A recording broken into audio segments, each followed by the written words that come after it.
Thank you. I assure you I'm indeed honored and flattered to be here and to have a cozy and distinguished audience.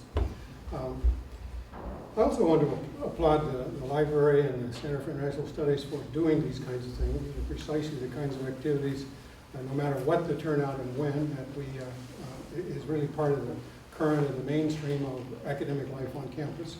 I was very impressed to walk in today and see the displays out in the library about issues of torture and repression and desaparecidos in Latin America that you have out there. Very, very well done. Those ring close to my heart. But I am honored to be here. I enjoyed very much the program that was given last month on Irish immigration, and look forward to those that are coming in the coming months. I was in the Dominican Republic this summer and wrote a doctoral dissertation on the U.S. intervention there years ago, so I'm especially interested in that one and the ones to come as well, and how timely they are, the topics. I want to begin today with two quick vignettes. One is probably lodged in sort of urban mythology, and the second that's certainly recorded in a due historical record to sort of set the stage for what I'd like to share with you today. The fable goes something like this. It's somewhere in the time of the late 1980s and early 1990s, and there is a Slavic peasant with his wife and children and all of their belongings on a cart pushing their way through somewhere in probably Eastern Europe. And it had just followed the dismantling of the Soviet Empire and the Soviet Union and the disintegration in the Balkans of the former Yugoslavia. And so 22 brand new states are all of a sudden in our midst. It's one of those seminal times of the 20th century when that does happen. The world is different. And the Slavic peasant finds himself at a check station and is asked for his papers. He shares them with him, and he says, and the guy asks him, well, where are you going? And he says, do you have a map? I'm not quite sure. He looks at the map and he turns it upside down, looks at the other side, and he hands it back and he says, any chance you have a different map? The world had indeed changed for him, and that's really part of the world we live in, not just at that time. The other comes from a favorite story of mine that's recorded in the biography of Sir Ernest Satow. Now, Sir Ernest Satow was a very prominent British diplomat of the late 19th and early 20th century, who was, among other things, very responsible for not only practicing diplomacy, but studying it and teaching diplomacy to young diplomats-to-be going out in the British Foreign Service. And on one occasion, there was a group of young diplomats about to venture out to the Far East after their initial training, and in their closing session, one young diplomat-to-be said, Sir Ernest, how in the world do you expect us, despite all this training, to understand the inscrutable Oriental mind and all that it embodies? And the account is that Sir Ernest looked at him rather sternly and he says, young man, do not worry what's in the minds of those inscrutable Orientals that you're about to interact with. You need to primarily be concerned with what's in your mind and try to unravel that. And the rest will probably take care of itself. And I think there's great wisdom in that today, and I certainly feel that as I talk about a topic as important and as complex and as changing as the topic of understanding China today.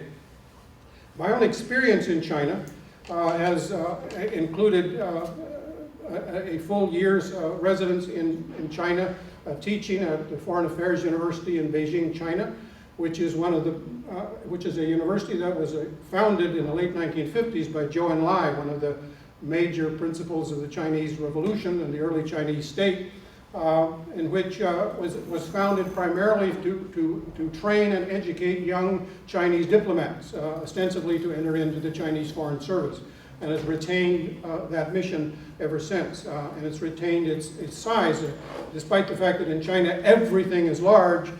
This particular university has retained its small size by design of just a couple of thousand students. So it is, along with Peking University and Tsinghua University in Beijing, probably one of the 2 or 3 top universities in the country, particularly for this kind of purpose. So it was an extraordinary experience. My wife and I both went. She's here today, so she can correct me about some of these things. But it was an enormously enriching experience. I learned a lot about China. I learned a lot about myself, and I hope to be able to share some of that with you today. But prior to that, I had been to Asia also. Prior to that, in the late 1980s and 1988, I spent actually 2 or 3 weeks in Asia under the auspices of an entity called the Asian Resources out of Washington, D.C., on which I spent some time in Vietnam, in Laos, in the Philippines, and in Thailand for several weeks. So my first formal introduction as well. And the second one was much more personal, but equally as important. In 1906, I ventured back to China with my daughter and her husband to pick up their daughter and my granddaughter, which was an extraordinarily interesting and personal experience, and spent a couple of weeks there in the southern part of China as well. In addition to that, I've had the good fortune that my life has been enriched by the fact that I myself, Chris and I have 3 children from Asia. 2 from Vietnam, one of whom is here today, a son and a daughter from Vietnam, and a daughter from Korea as well. And I'd always taught courses in international politics, international relations, and comparative politics, and it was certainly true for me professionally that I always tried to include a section of some kind on China, either in a comparative vein or as a major actor on the international scene, but there's nothing like seeing it up close and personal as well. So in that sense, I want to, you have to pardon me, I'm going to walk back and forth. We don't have a clicker today. I want to just remind you of a couple of things that are important when we take on these kinds of topics. I fit into the first one up there, so I'll just ignore that. These other 2 I always want you to think about as we move through complex topics like this. One drawn from what is arguably my favorite novel, To Kill a Mockingbird, which reminds us that sometimes we have to get inside the skin of others to understand their point of view as well. I also like the reminder, somewhat acerbic, from Mark Twain, who said, you know, what gets us into trouble is not what we don't know, it's what we know for sure, or at least think we know for sure, that just ain't so.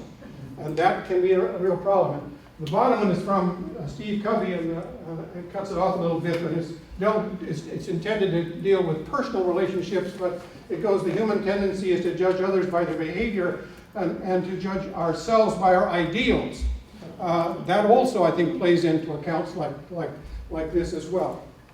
And I hope you'll kind of keep those in mind as we move through. But I want to take the time today and share with you what I think are about 5 major areas that we could benefit from in understanding modern China and some of the changes, like our friend the Slavic peasant. The map is different, and it's different in many levels, not just the map about geography.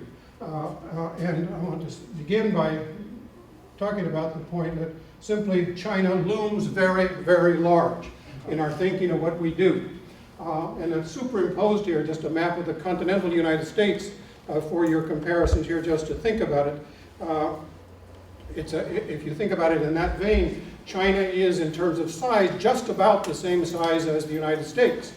And yet, it is, in other ways, not only much different, but also much larger. It is, of course, an ancient society, and in many ways, a brand new state. A brand new state in the sense that on October 1st, literally a week ago today, was the 65th year of the modern Chinese state, of the Chinese Revolution. And in the scheme of things, that's still a fairly recent time.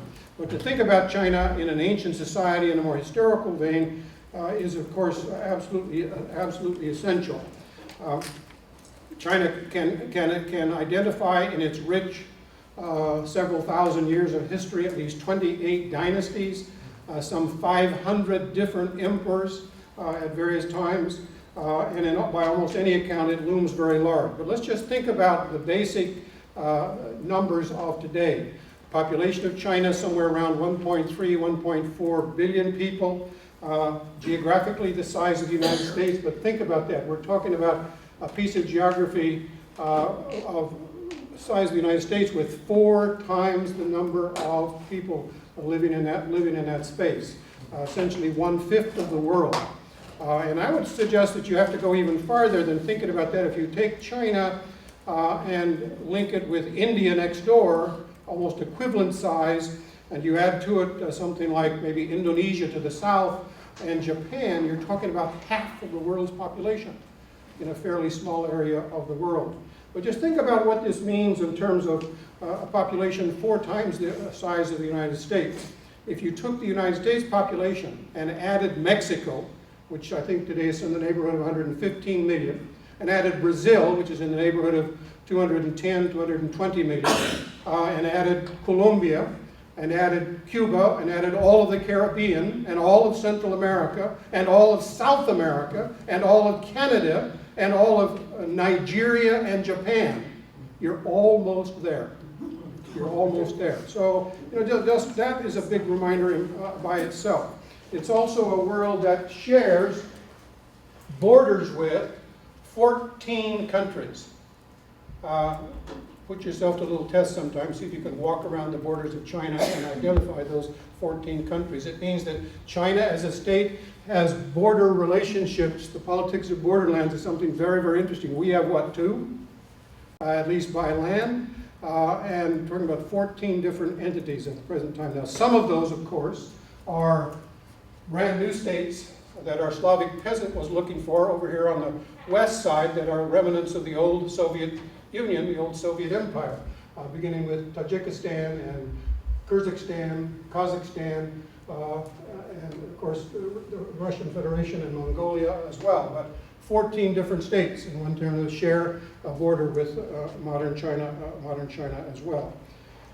Inside of China, most of the population are Han ethnic group, the dominant population to be sure, but there are 55 officially identified, designated ethnic groups, several of those in the millions inside of China, and that's an important consideration, understanding at least the sociology and the politics of modern China in some very real ways. 51 cities, the last time I looked, in China that are over 1 million. I think there are 9 in the United States, just to kind of keep those things. So one can be numbed by those numbers perhaps, but it's important, I think, for us to appreciate that in a very real sense.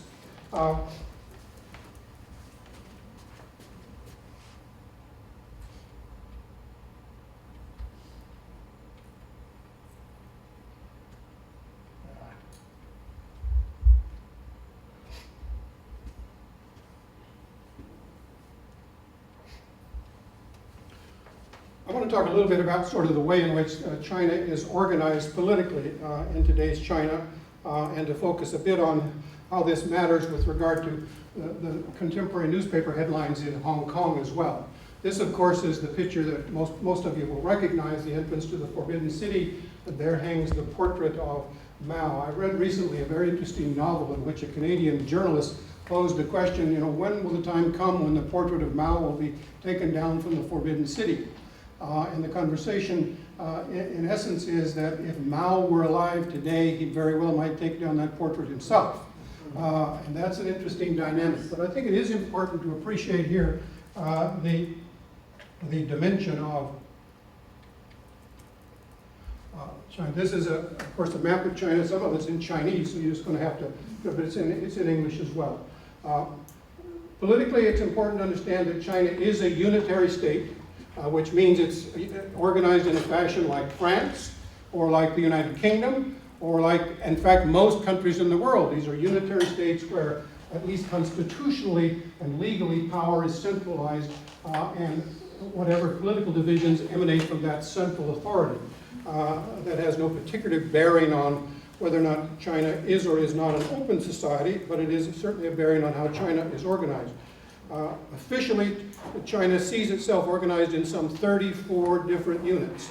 23 of those are provinces. That includes, incidentally, their claim about including Taiwan. But 23 provinces, 5 autonomous regions. 5 autonomous regions. Regions here, here, here, and here, and here. These would be the 2 largest in the west. This would be in Tibet, you may know, or Xinjiang. In the northwest, Xinjiang is the home of a large number of Uyghurs, the large ethnic group. These are, in most cases, Muslim populations that have, from time to time, been a major concern for the Chinese government as well. But in addition to those 5 autonomous regions, and this is a concept really drawn from the old Soviet experience as well, where you set up governing units that were ostensibly autonomous, built around certain ethnic populations.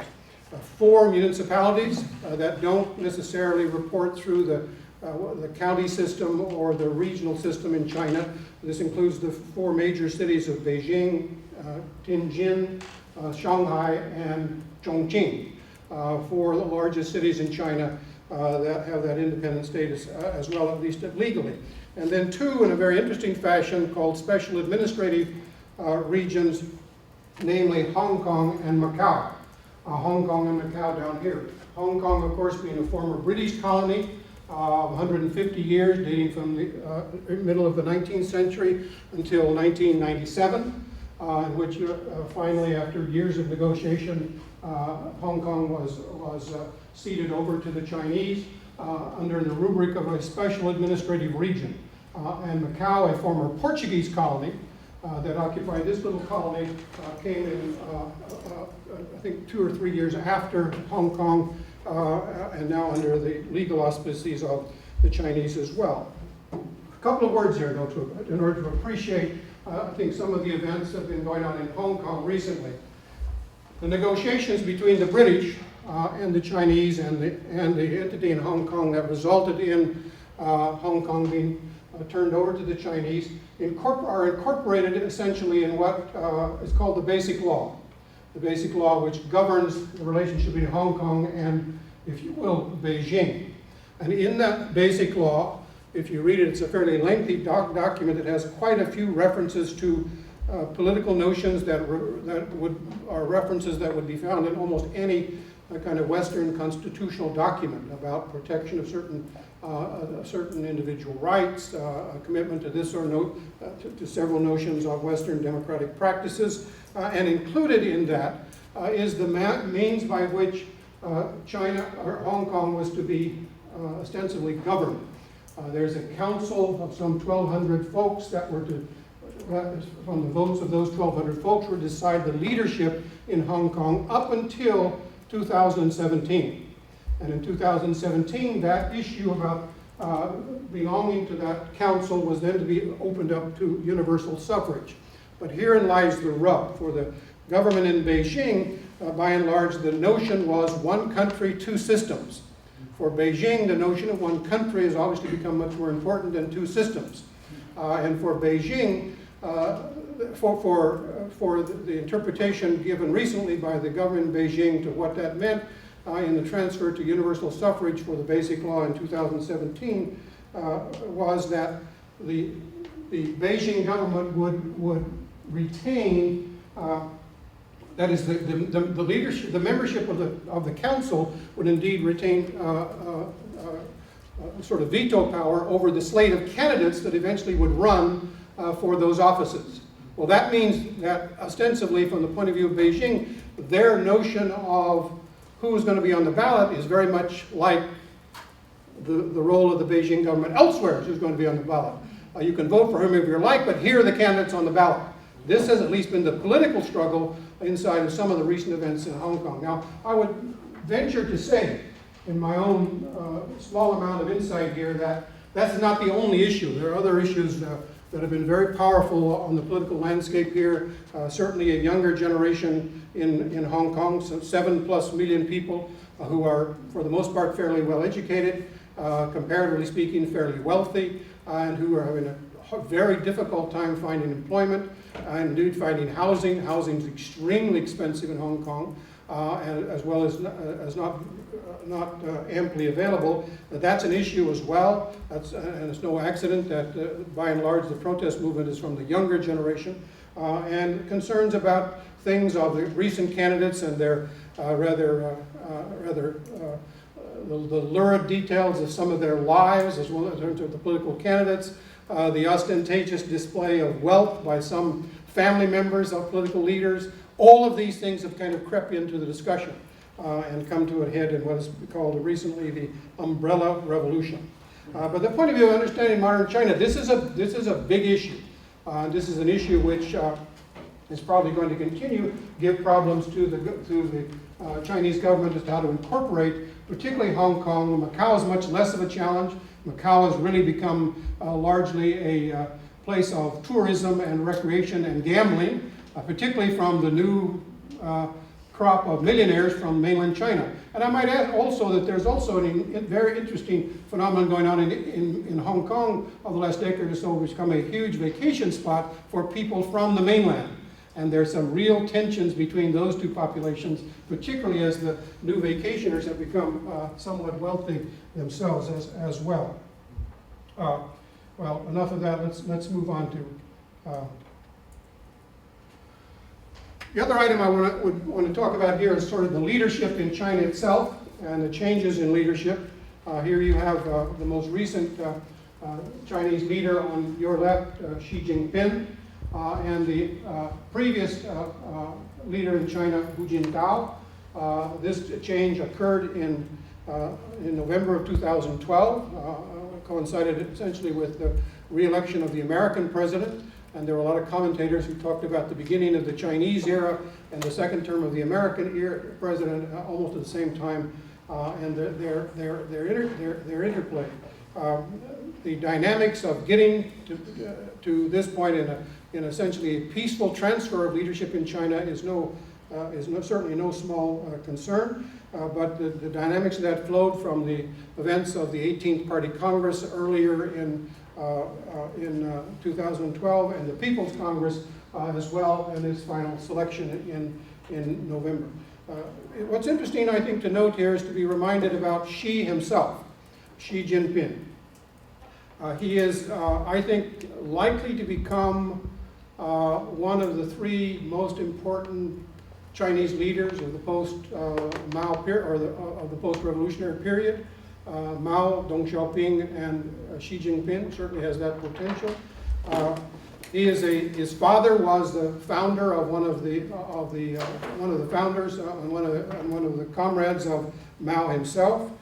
He is then, by definition, a kind of a princeling, which is a phenomenon you will find and hear about in China itself. The notion of the sons and daughters of people who were comrades in arms during the revolution and their status. And some of that has been a very favored status, and sometimes it's been a very troubled status as well. You may have read a year or so ago the commentary of one Bo Xilai in China, who was also part of that inner circle of Mao Zedong and slated to be perhaps the future leader of China. Could have been where Xi Jinping is today had it not been for his own demise and the life and troubles of his wife and son, all of which played out in a very torrid sense, and now find at least the father and the mother in life sentences of prison due to really the killing of a British businessman and some charges of corruption. But Xi Jinping, nevertheless, despite his princeling status, had worked his way up as both a party bureaucrat and a government bureaucrat, holding office in the county, provincial, and party leadership at various levels. Well-educated, very strong personality, very charismatic. You may remember a few years ago came to the United States when he was a kind of second-tier member of the Chinese government, endeared himself to a small community in Missouri in ways that it's really kind of a fascinating story. And when he came back last year to meet in the summit with President Obama in Southern California, some of that community went to Southern California to greet and to welcome him again. But when I read Xi Jinping, I've tried to follow him fairly carefully, both in the American and at least the Chinese, or the English-speaking Chinese press. He's very interested in sort of emphasizing his style around the idea of the Chinese dream, and part of that is the rejuvenation of what he calls the Chinese nation. And this is in keeping with, I think, a deeply embedded notion that you'll find in modern China today. If you go to Tiananmen Square today, one part of the square is completely dominated by a brand new museum dedicated to the history of China, and there's an enormous portion of that museum dedicated what they call the rejuvenation of the Chinese nation, which essentially is primarily a look at China since the middle of the 19th century, the period of the the European encroachments, the period of the Chinese defeats, both by the British and later by the Japanese, and eventually, from the Chinese point of view, by others as well. But to overcome that period in their own self-image, I think, is something that weighs very heavily on Xi Jinping's mind. There is, coupled with this, from my perspective, a very interesting resurgence of Confucianism in modern China as well. Confucianism was something that clearly was a target of the Maoist forces and the Maoist regimes in the early days of the revolution, seen as part of the old order, that part that was to be done away with. And you're seeing, I think, in China today, an interesting resurgence about the values of Confucianism. One example I would point you to that is that there are now in the world, last time I looked, 114 Confucian institutes now established throughout the world.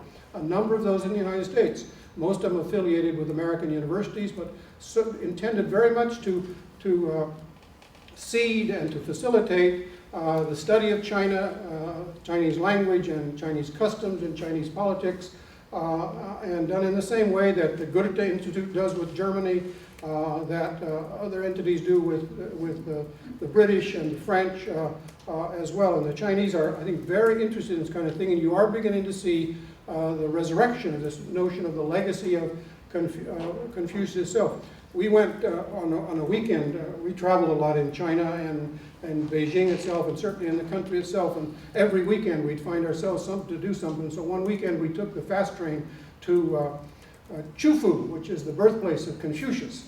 And it is absolutely amazing to me, not only what's there, but the streams of tourists, particularly Chinese tourists, who are coming to that. And now 20, 30, 40 years ago, that simply would not have taken place. So you are beginning to see that. I taught a class on Chinese politics when I came back from China here, and one day I simply took the class after we'd been in class for a couple of months. I simply took the class and my copy of Mao's Little Red Book and the Analects of Confucius, and passed them around and said, okay, now you turn to page 14 on this one and 21 on this one and read it, and can you talk about what that means in terms of understanding China today? That's more than just a menial little exercise. That's a very useful way to kind of see the way in which those two phenomena have dominated recent Chinese society and are seen emerging again today as well. Let me move on here, and I know we're going to probably run a little short of time, but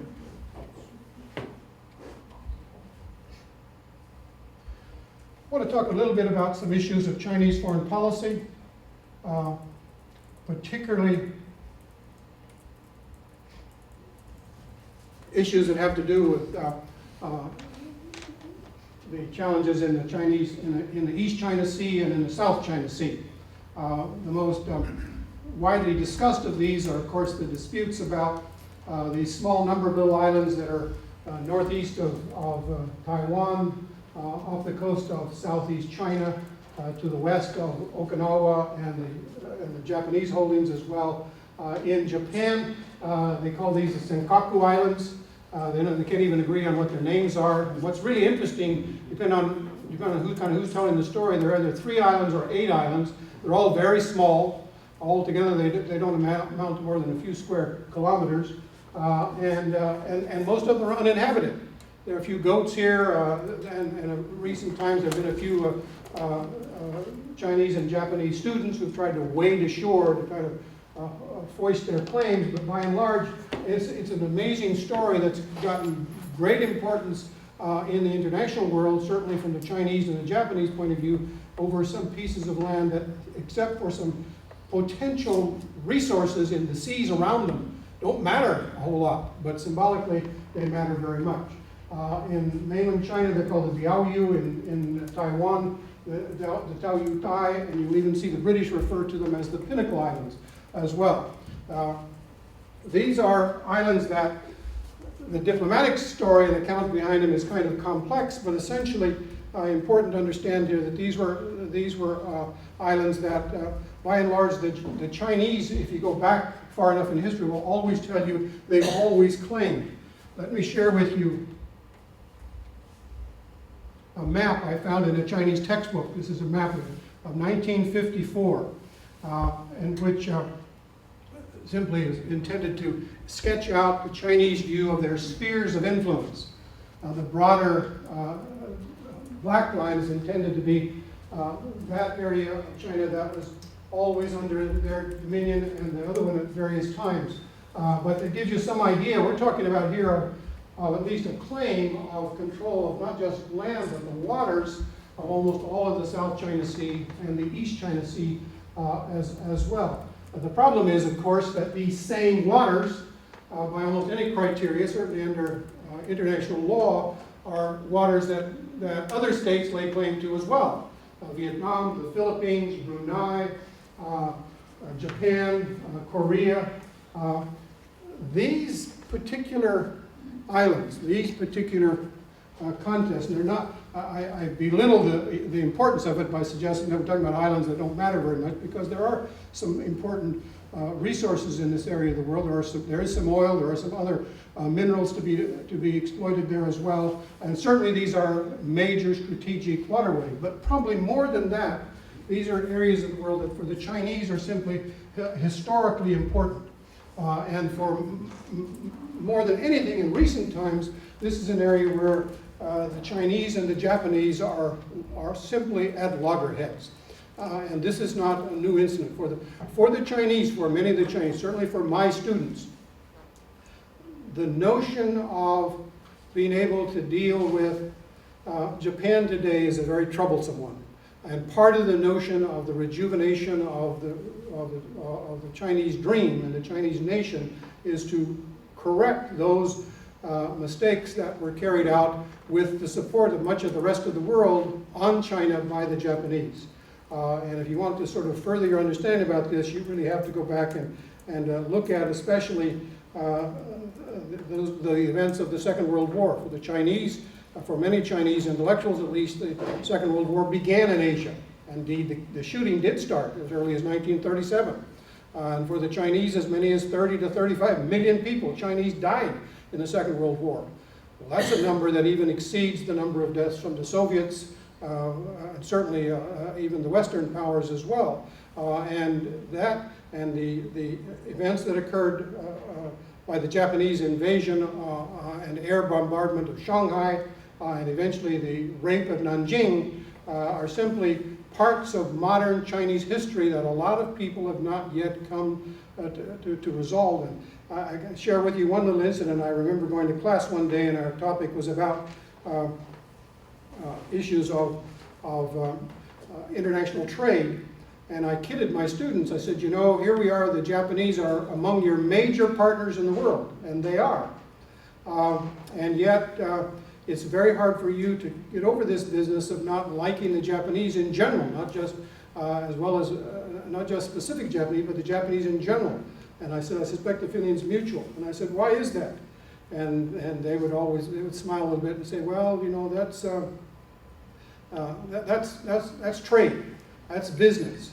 And my answer was, you know, you bloody capitalists, you've come around a long way. Well, there's some too, but this notion of antipathy and antagonism between the Chinese and the Japanese is very real.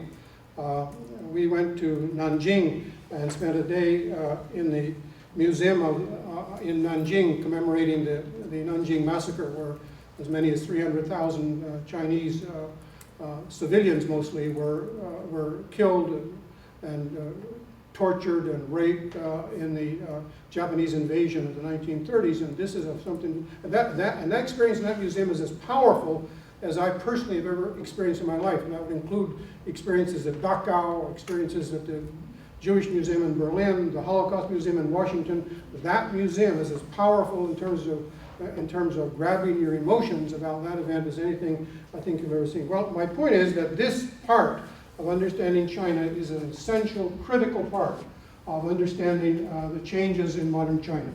Let me finish with just a few comments about the Chinese economy, and then maybe we'll have time for a couple of questions or so. Oh, I needed to point out that this is a map which you'll often see in conversations with the Chinese about the issues in the South China Sea. Notice the little dashes here, little red dashes around the sea. Those are called the 9 dashes. And the 9 dashes is almost invariably the account of where the Chinese control of those seas should lead to. You almost always see that phrase.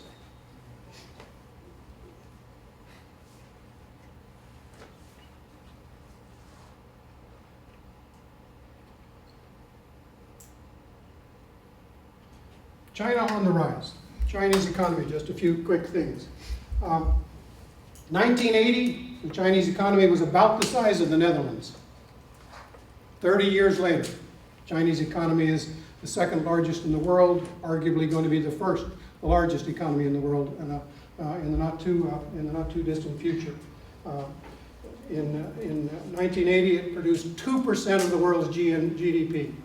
Today, it's at 16%. That's in essentially a generation and a half. This is not your grandfather's version of communist China. This is a society and a state that has undergone, largely under the astute leadership of Deng Xiaoping, in my opinion. I got very fascinated with Deng Xiaoping while I was in China, and I managed to get my hands on a brand new biography that had been published by a Harvard scholar, and my daughter sent me the book, and then I found a book in the Chinese bookstore, a biography by Deng by his daughter, and to read those two accounts of his biography was just extraordinary. Deng Xiaoping is, in my judgment, the unsung hero of the Chinese Revolution up until today. But it is essentially meant that most of the reforms in the Chinese economy have been geared to the market entering into Chinese decision making. Some of those rules of the old political order not only are being rewritten, they're being dominated by those economic changes as well. As to whether or not economic reform drives political reform, I think that question is still open for debate. The thing that makes the Chinese political elites most nervous today is the possibility of the challenging of the hold on political power of the Chinese Communist Party.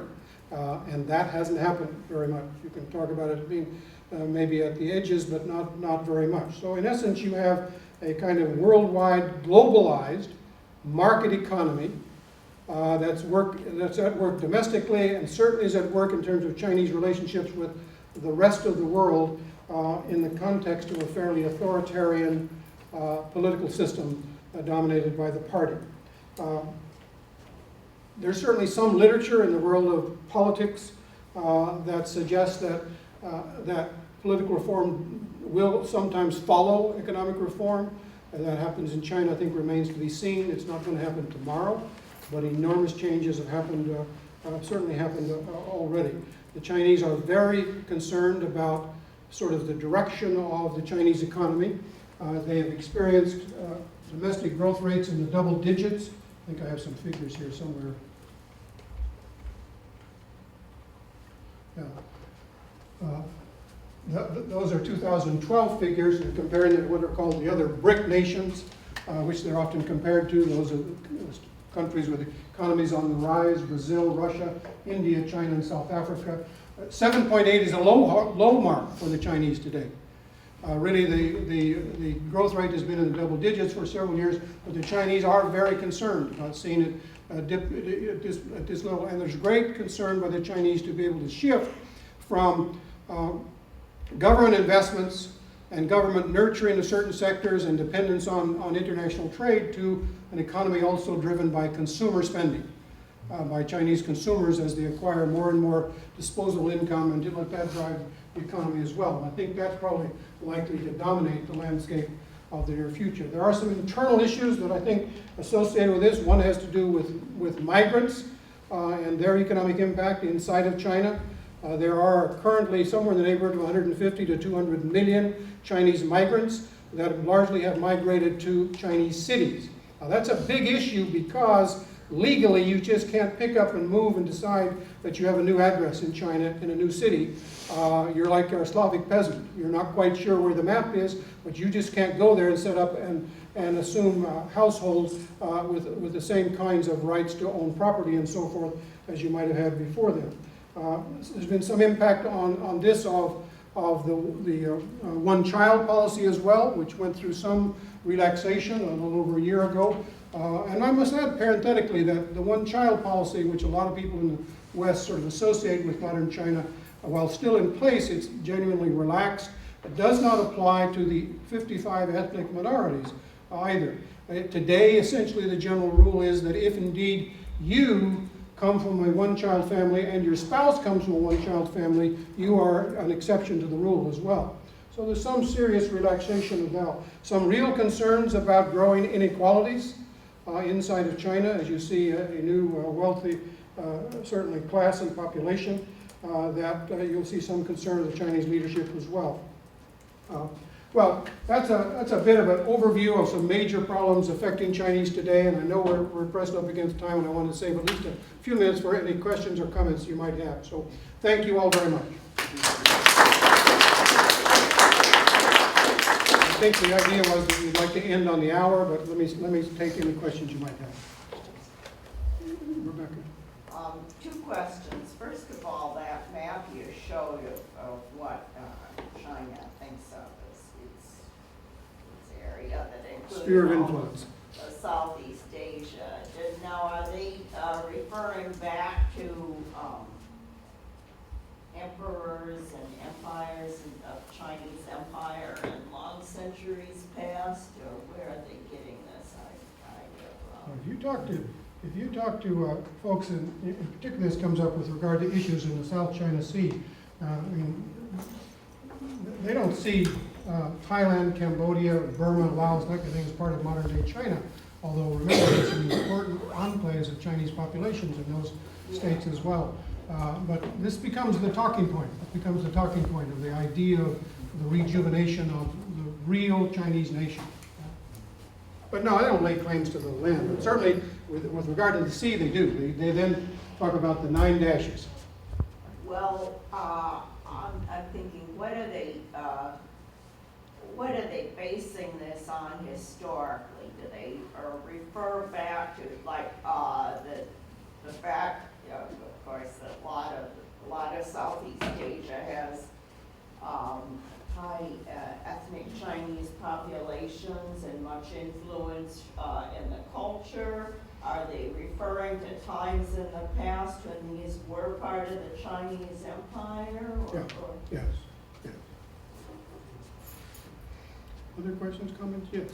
The one-child policy, will it be on hold or change in the future? Will there be changes in the future? Well, I don't know. I'm wondering because who will take care of the elderly then? Well, that's the problem that many people point out. There are enormous issues, and there are enormous pressures, I think, coming along for Chinese. And when you would talk to students about this, and I would tell you that certainly I had some of the best students in China that I'm certain are really good students. And I might tell you that of the best students I had juniors and seniors and PhD students. The best students were women. That's a really interesting phenomenon because the Chinese Foreign Service is dominated by males. So they got a huge problem just coming along in that little sub-population. When you talk about this issue of the one-child policy, real notions of anxiety and concern. Yet on the other hand, there's clearly the recognition that in terms of public policy, this solved a huge problem for the Chinese. A huge problem for the Chinese. And you can talk about the sort of arbitrariness or the harshness of it, or even the inequities of it, even today. But still, as a public policy measure, this was a response to a devastating problem for the Chinese.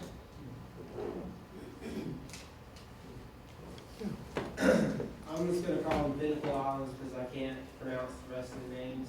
Okay, Sir Ernest will probably like you, but go ahead. Okay, so these islands, he said they're very symbolic of, well, the Chinese and Japan and, I guess Korea. I couldn't, I don't know what ROC means. Taiwan. Taiwan. So they're butting heads. So if that issue is to be resolved, would it signal a change in policy or a change in the balance of power? Those issues, that's a good question, and I don't mean to be frivolous about it. If there's a place where a accidental spark could set up a tinderbox, frankly, and result in a conflagration that you wouldn't want to see happen, it could be around these kind of things, because these passions run very deep. And part of it is this. This is largely tension between the Japanese and the Chinese. Most of the other stuff is peripheral. And part of it has to do with, if you look back at the settlements following great wars in the 20th century, World War I, but especially World War II. Now think about who were the defeated powers in World War II? The Japanese. Who were on the victorious side? At least ostensibly the Chinese were. These islands were given back to the Japanese eventually. Actually, for a period of time, they were put under a trusteeship that was administered by the United States. Even as late as 1972, these islands were returned to the Japanese. This gets in the craw of the Chinese in a way that you almost cannot imagine, because they see this as further nurturing the notion of really an arch enemy here. Now, in recent times, it's been interesting because these islands were actually purchased by a Japanese financier. And then the Japanese government, I think out of fear this might escalate into something out of control, actually purchased the islands from him under some duress, so that he couldn't do with them what they want to do privately. And so it is a huge catalyst and tinderbox for tensions, but it's really emblematic more of the emerging struggle of a rising Chinese nation and state, and certainly the Japanese influence in this area as well.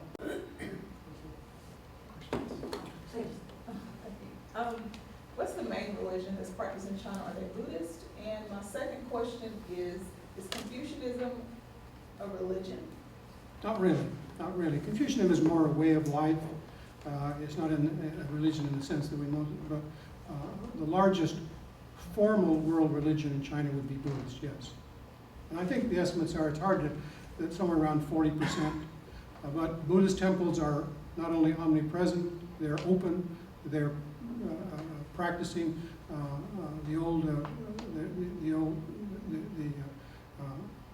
there are open churches, including Christian churches that are formally designated that are open as well.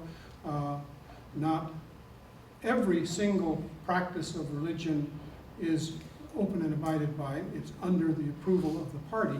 The party generally, I think, does see itself threatened by the idea of organized groups that are facilitating goals that are in ways threatening to them. And you'll see that, yeah. Yes? What did you find was the domestic sentiment, if you will, among your students about the crackdown on corruption that's emanating out of Xi Jinping? Of course, it's been 2 years since I've been there, personally, but I think there's widespread support, at least among students, for crackdown on corruption. That's in part why, I mean, if you think about this business of political leadership, if anything happened in the Chinese experience following Mao and the sort of really almost despicable practices that sometimes happened under his leadership through the Cultural Revolution, there is a recognition, I think, within the Chinese leadership about the need to have a more collective leadership and not let this be a sort of one party, one man rule.